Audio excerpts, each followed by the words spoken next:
Hoje apresentaremos um TV Memória especial, contando um pouco do início da história do telejornalismo regional brasileiro. Início que se deu a partir dos anos 80, através de duas importantes emissoras do interior do Brasil, a EPTV Campinas e a EPTV Ribeirão Preto, em São Paulo, afiliadas da Rede Globo, que revelaram grandes profissionais no interior do Brasil e no exterior. Heraldo Pereira, Nelson Araújo, José Luiz da Atena, Bosco Martins, José Roberto Burnier, Rosana Zaidan, Ilse Scamparini, entre outros. O que esses profissionais têm em comum? Eles iniciaram no telejornalismo da década de 80 e se projetaram nas emissoras do Grupo EPTV. Afiliadas da Rede Globo, foram a escola destes profissionais que marcaram época e ainda hoje se destacam no telejornalismo brasileiro e internacional. Hoje, oficialmente, Roma e o mundo se despedem do Papa João Paulo II.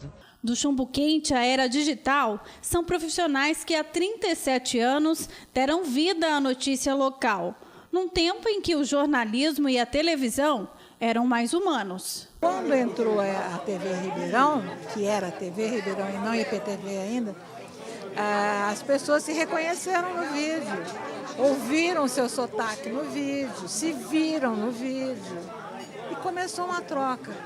Foi uma coisa muito bonita, assim, muito forte. E todos nós que éramos de jornal ou de rádio, aprendemos a fazer TV juntos ali. Foi um aprendizado conjunto, a gente tinha liberdade para criar. O João Garcia era um gênio, isso tem que ser falado. O Rubens Volpi era um avião que ninguém segurava. Então juntou uma equipe fenomenal também. E era assim, uma força, uma equipe, uma liga tão viva, tão revolucionária, tão bonita, tão forte, que deu no que deu, né? De repente a gente estava fazendo jornalismo para o Brasil até. Arthur Barros, Antônio Carlos de Almeida Campos, Beto Volpi, Marcos de Guide, Antônio Carlos Coelho, Carlos Alberto Nonino, Carlos Alberto Pasquim, Wanda Alviano, Mariângela e Flávio Guimerato, Estela Martins, Kiyoshi Chayamiti, Edson Só, Miloca Nagli, Leonor Correia, Tereza Araújo, Érica Amêndola, Misty Zuiman, Bosco Martins, Heraldo Pereira, Nelson Araújo, Kátia Esteves, Luciana Bistani, Ana Volpi representando o pai Rubem Volpi. Pelo menos 30 deles, entre jornalistas, cinegrafistas, editores e apresentadores, se reuniram para lembrar os bons tempos de jornalismo. Eu tenho muito a agradecer a Deus por ter trabalhado com pessoas que não estão aqui, como é o caso de alguns que já partiram, que é o caso do João Garcia, que é o caso do Rubem Volpi, e daqueles que por outros motivos não puderam estar aqui, não é? Como é o caso do Volpi, do Vitor Servi, de tantos outros que transformaram esse momento do telejornalismo brasileiro na maior escola de telejornalismo do Brasil. Então eu tenho muito a agradecer a todos que estão aqui, Nelson Araújo, Heraldo Pereira, Érica Amêndola, Kátia Esteves, João Bosco, todos. Né? E tantos outros que não puderam vir aqui, como Walter Mello, enfim. Os que não puderam estar presentes por força do trabalho também foram lembrados. Eles foram destaque e se projetaram nas emissoras da EPTV. Depois de muitas tentativas, o começo da entrevista. Mas veja como foi. A pergunta que se faz, uma pessoa tão famosa quanto você, né? Conhecida no mundo todo. O que escolhe Ribeirão Preto para continuar pulando o carnaval? Não vai para Rio de Janeiro, Bahia? Realmente essa amizade toda aqui?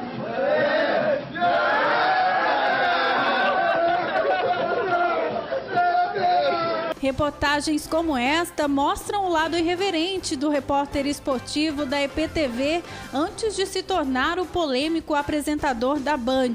No reencontro e no programa Memórias da TVE-MS, Bosco Martins relembrou algumas passagens com Datena. Iniciei na IPTV como assistente chefe de reportagem de outra lenda do jornalismo brasileiro, que era o Rubem Volpi. E o Datenão, num sabadão desse sabadão com pouca matéria, pegou a viatura ali com o PX E não retornava, eu da Atena. E ele, apaixonado, sempre foi pro futebol, ia lá pro campo do Botafogo, pro campo do Comercial. Falei, da Atena, você volta agora. Já ousei dar uma dura nele no PX do rádio. Ah, gente, vocês não conheciam o da Atena. E o Claudião já me avisou na redação, rapaz, o homem tá aí que tá vindo, disse que vai te pegar, tá vindo e vindo bravo. Falei, meu Deus do céu, o que eu faço agora? Eu me senti meio que sem condições de convencer o da Atena, porque eu fui um pouco rude e tal com ele. E naquele tempo era uma tique, era uma fitona dessa aqui assim, ó. A hora que eu olho, entro o da Atena, nós levávamos 6 fitas dessa para produzir matéria, 3, 4 matérias por dia, levava 2 sempre sobre salência.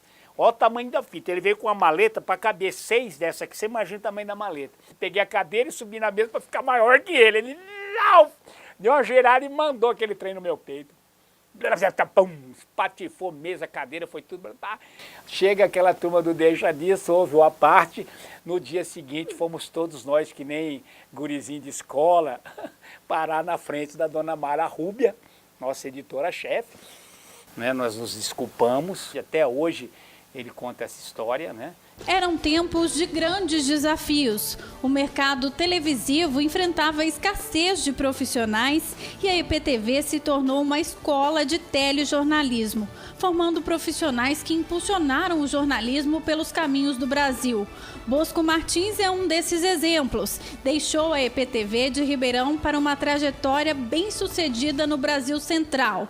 Chegou em Mato Grosso do Sul para atuar na TV Morena, afiliada da Rede Globo, atuando em reportagens de destaque nacional, como repórter da Rede Globo a partir do final dos anos 80, início dos anos 90. No Mato Grosso do Sul, os índios cadiveus brigam pela posse da terra e mantêm 4 pessoas como reféns. A fazenda tomada por cerca de 100 índios é esta aí, é que tem a melhor pastagem da reserva. Os cadiveus mantêm 4 reféns presos aí na fazenda. Mesmo assim, vamos descer, acompanhe. Viemos para ajudar. Ambrósio, viemos para ajudar. Nós viemos para ajudar. Nós viemos para ajudar. Nós viemos para ajudar. Nós somos da imprensa. Nós viemos para ajudar. Nós viemos para ajudar. Nós viemos para ajudar. Em seguida, fomos levados presos até a sede da fazenda. Aqui, os índios, para demonstrar o clima de tensão, pintaram com as cores de guerra.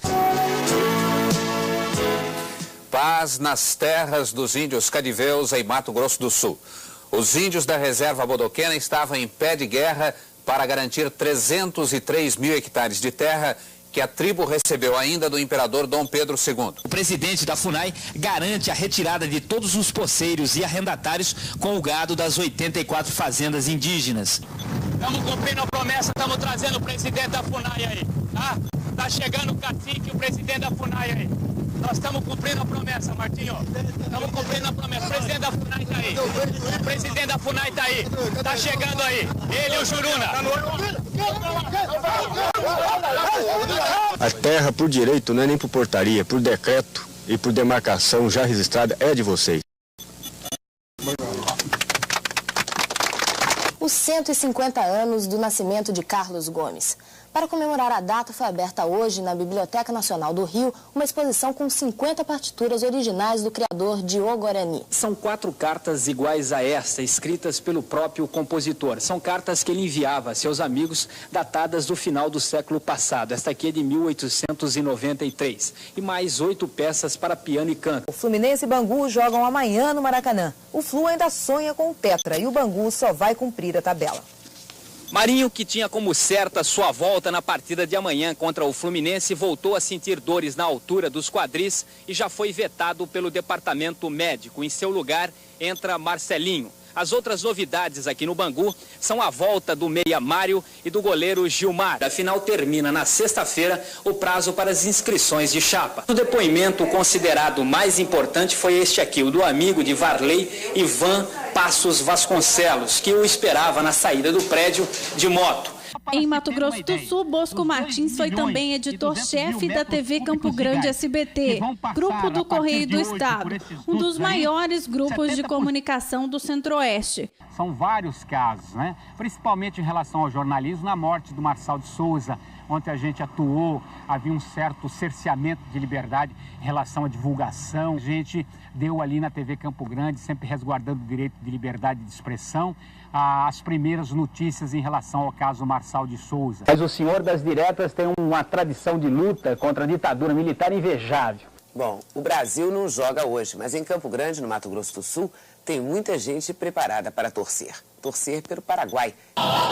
São cerca de 17 mil famílias de paraguaios que moram aqui na capital, Campo Grande. Para a festa ficar completa agora, só falta mesmo a vitória, porque o grito de guerra já foi dado. A seleção paraguaia É Iguatemi, no Mato Grosso do Sul, que fez uma tabela própria, com preços mais baixos do que os da Sunap. O arroz agulhinha, que é vendido a 8 cruzados e 60 centavos, custa aqui, na tabela de Iguatemi, 7 cruzados e 60 centavos. Eles estão indo para a Gleba, Novo Horizonte, no município de Vinhema. A transferência de todas as famílias deve demorar 15 dias. Esta aqui é a família do seu Domiro Dias. Ele morou 8 anos na região de Alvoradinha, no Paraguai. Tem 8 filhos e já está aqui com a família pronta para a mudança. Ocupou cargos públicos, sendo secretário de Comunicação de Mato Grosso do Sul em 2 gestões. E atualmente é o diretor-presidente da Rádio e TV Educativa, cargo que ocupa pela 3ª vez.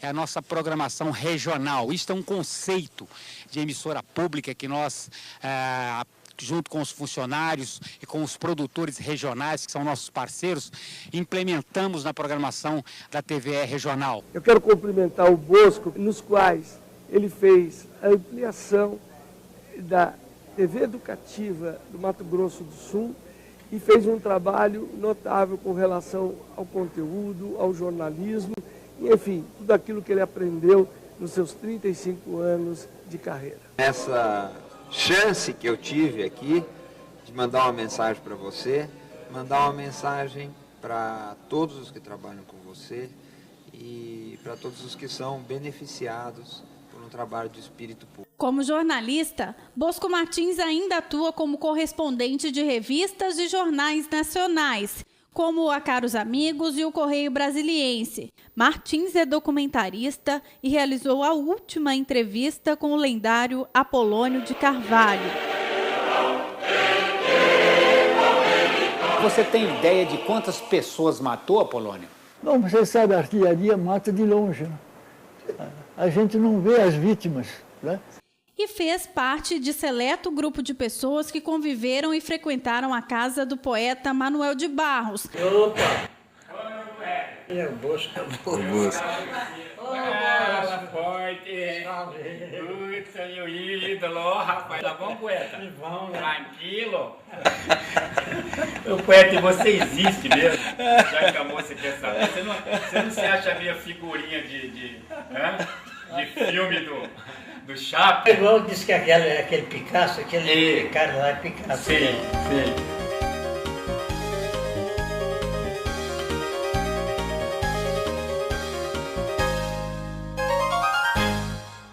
E a seguir no TV Memória Especial, Heraldo Pereira rompendo as barreiras do preconceito para mostrar que quando se tem talento, fazer jornalismo é fácil. E as histórias que marcaram época no jornalismo do interior do Brasil. É daqui a pouco.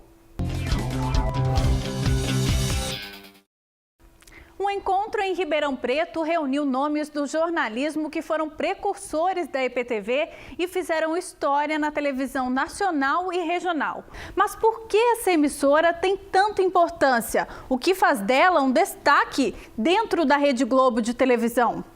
Tudo começou com a visão empreendedora de José Bonifácio Coutinho Nogueira, que depois de fundar e presidir a TV Cultura, a primeira TV educativa brasileira de repercussão nacional, teve a percepção que seria possível unir a missão da TV às potencialidades do interior paulista. Um projeto bem sucedido de emissoras regionais que começou em 1º de outubro de 1979, em Campinas, se expandiu em 1980 com a instalação da emissora em Ribeirão Preto.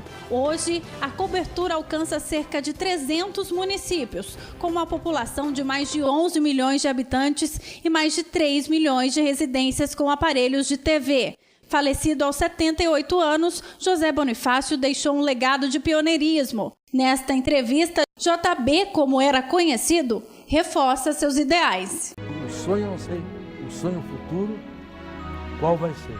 Uma coisa eu garanto, haverá sonho. Então, vamos voar nesses sonhos. É isso que move a nossa gente. Quadrilha da Fumaça dá os parabéns à IPTV pelos 35 anos.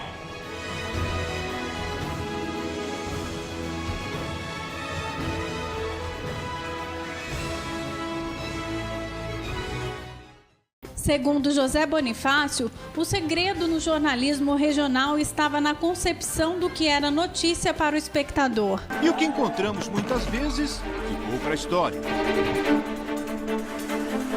Seriam lágrimas o que saía dos olhos desta santa?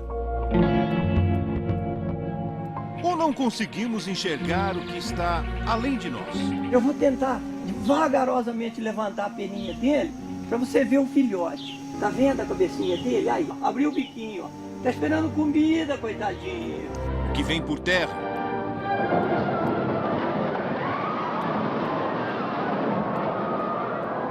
O que vai para os ares?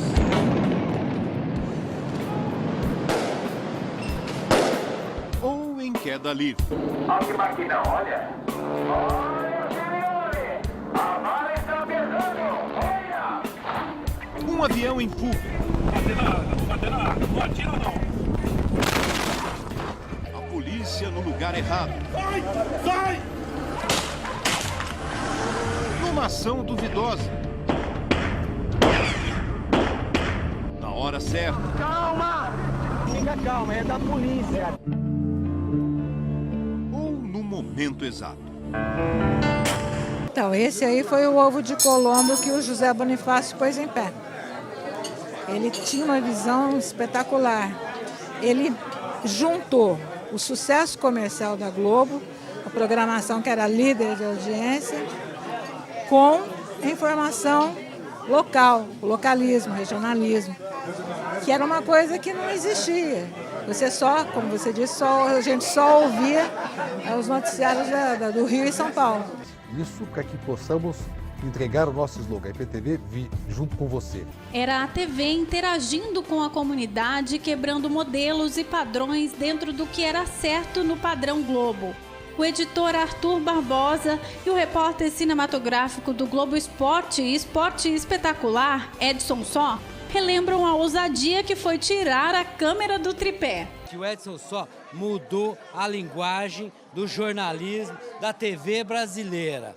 O Edson Só foi o primeiro que tirou a câmera do tripé e andou com a câmera.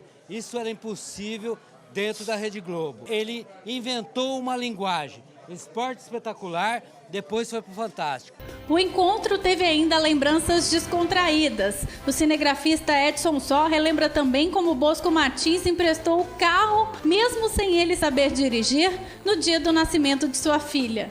Foi com o Bosco, minha filha que tem 32 anos, foi com o carro dele, sem carteira e sem saber dirigir, que eu fui buscar minha filha. Muito obrigado, Boscão. Nesse clima de descontração, Heraldo Pereira teve seus méritos destacados pelos colegas. Hoje repórter e apresentador do Jornal Nacional, Heraldo teve seu talento revelado no início da IPTV. Rosana Zaidan lembra da habilidade natural com o microfone e a narração da notícia.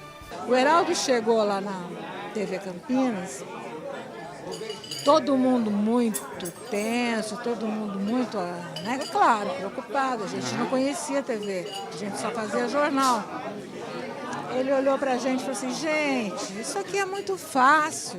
Ele saía para fazer as passagens e já saía com a passagem pronta. Ele não tinha dificuldade nenhuma, não precisava ninguém ensinar nada para ele. Ele simplesmente sabia fazer. O fogo destruiu todo o prédio do supermercado Eldorado. Os escombros atingiram em cheio 3 casas. Era véspera de Natal. E o Heraldo, além de tudo, é uma doçura. É um encanto de pessoa.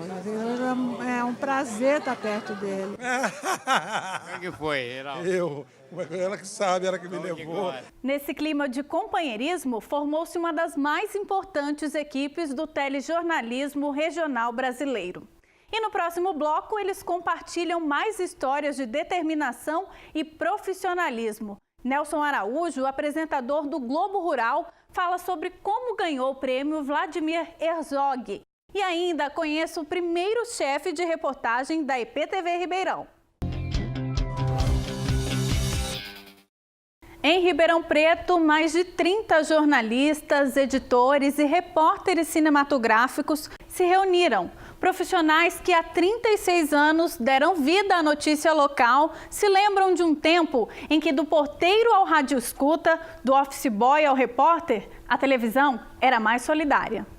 Foi através do Rádio Escuta que Nelson Araújo, hoje no Globo Rural, faturou o prêmio de jornalismo Vladimir Herzog. Acontecia a primeira greve de repercussão nacional dos canavieiros e o Rádio Escuta Antônio Carlos Coelho acompanhava os acontecimentos. Nelson Araújo na Barrinha. Nelson, sai daí e vai para Guariba. Os caras vão botar fogo nos caminhões aqui. Eu não vou sair daí. Sai, Guariba. Não. Olha, tá a equipe toda de testemunha que nós estamos saindo daqui. Eu vou sair daqui, não vou voltar. Foi lá, fez a matéria, ganhou o prêmio Vladimir Herzog. Uma violência histórica. 7.000 trabalhadores em fúria. O bodão usado para cortar cana viraram.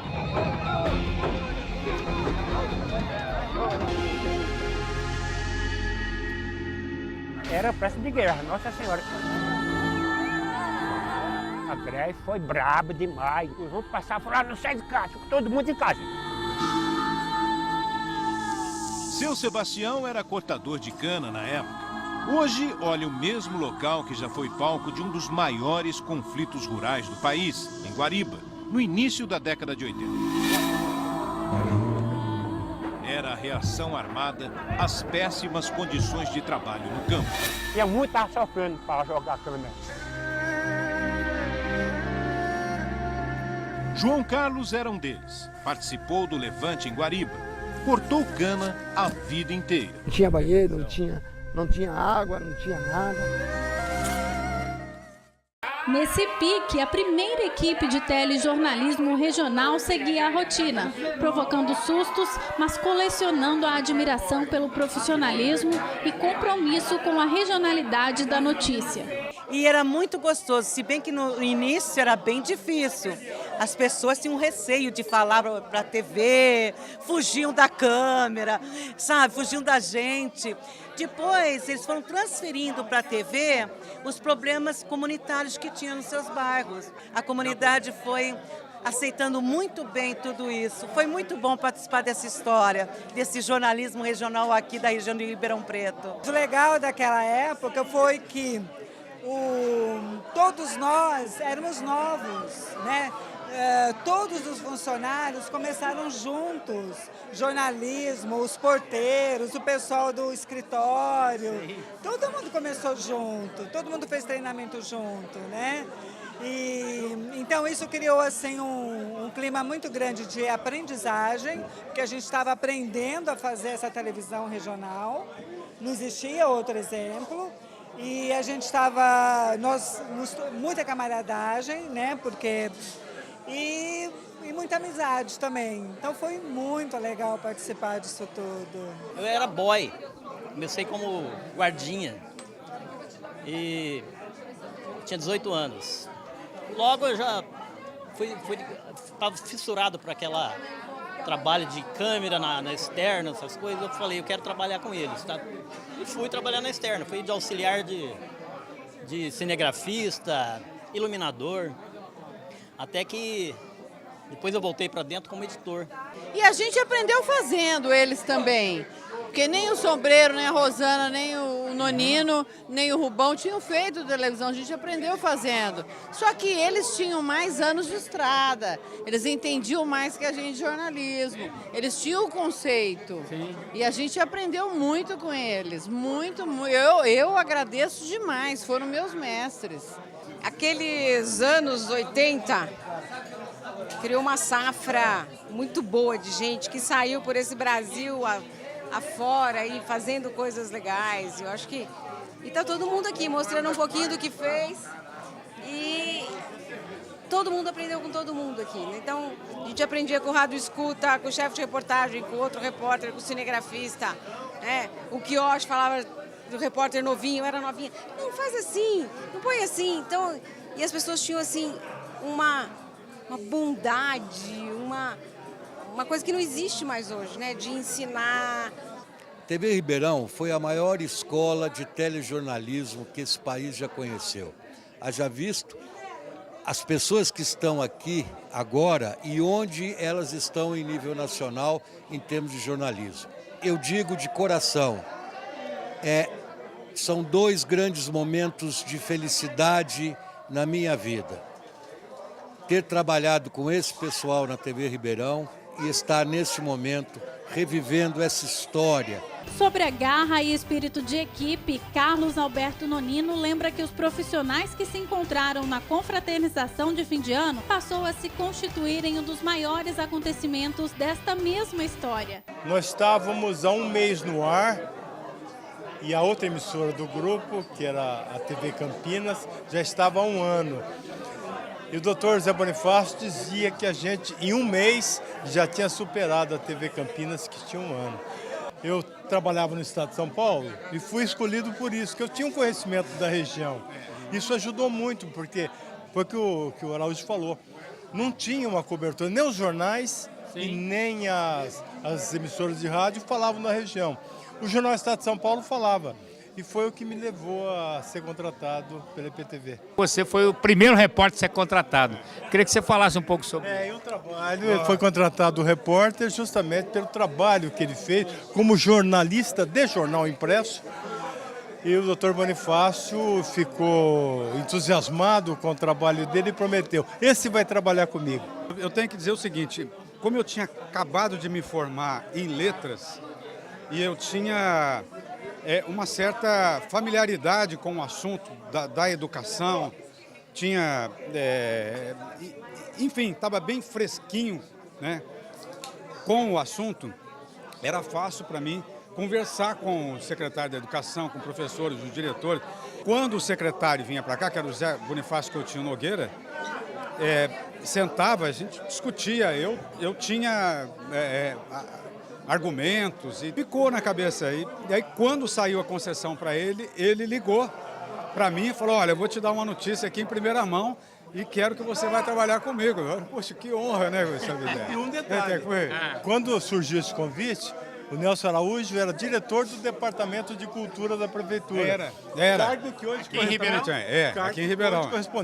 Corresponde ao secretário de Cultura. Na verdade, eu estava assim até meio que já fora da carreira de jornalismo, porque eu estava terminando a minha pós-graduação, estava dando aula e estava já pronto para seguir a carreira universitária, sabe, para uma vida acadêmica. Eu comecei em jornalismo, eu tinha 16 anos de idade.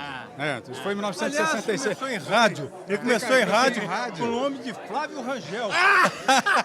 Flávio Rangel? Agora é melhor do fundo do baú, hein, Flávio Rangel de Araújo, em homenagem ao grande diretor, ao grande Flávio Rangel. Só complementando essa história que quando chegou a minha hora de fazer faculdade, não tinha faculdade de jornalismo em Ribeirão Preto, né? Era a mais próxima, não, era letras, eu fui fazer faculdade de letras e continuei, né, trabalhando em rádio, jornal, mas aí me encantei também com a pesquisa acadêmica, eu fazia trabalhos. Interessante, fui para a SBPC, fui fazer um monte de coisa e tal, aí de repente eu recebo essa ligação do Dr. Bonifácio falando que, olha, você vai ser repórter de televisão. Poxa, e ele não tinha nenhum nome acertado para entrar no ar. Nelson Roberto Araújo. Aí ele fala, não, mas 3 nomes? Tem que ser Nelson Araújo. Ele preferia Nelson Roberto, então ficou naquela, mas prevaleceu Nelson Araújo. Lobão, que hoje é diretor de jornalismo no SBT em Belo Horizonte, lembra de Rubens Volpe, carinhosamente chamado de Professor Rubão, que ensinou a ele e ao grupo as manhas de um bom repórter. E o Rubão sabia e nos ensinava com aquele coração maravilhoso, com aquele sentimento de doação, né? Eu guardo muito o Rubão, porque o Rubão é um cara que não pedia nada em troca. Eu cheguei repórter, virgem, analfabeto, jovem, ele doou o conhecimento para mim e eu me apoderei e progredi na minha carreira. Não cobrou nada por isso. É muito bom rever as pessoas que quando eu era pequenininha eu já via na televisão, fora da televisão. E vocês lembrarem um pouquinho dele, que deixa esse carinho que ele faz parte de todo mundo aqui, todo mundo é um pouquinho dele. Érica Amêndola ressaltou que o desafio de contribuir com uma linguagem regional foi vencido com ética e muito amor. A gente tem muita história para contar e, por incrível que pareça, a nossa história sai do eixo, né, do grande eixo. Rio, São Paulo, Belo Horizonte. E na medida que ela cumpre esse papel, a gente compreende que nós conseguimos construir uma linguagem, que nós conseguimos construir uma ética e que nós conseguimos construir tudo com muito amor, muito amor.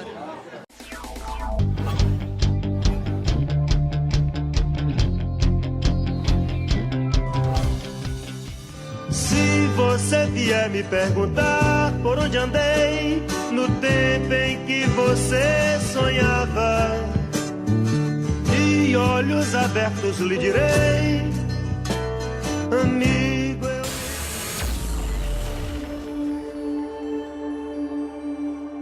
Apoio Governo do Estado de Mato Grosso do Sul, Portal da Educativa, TV Educativa e Educativa 104.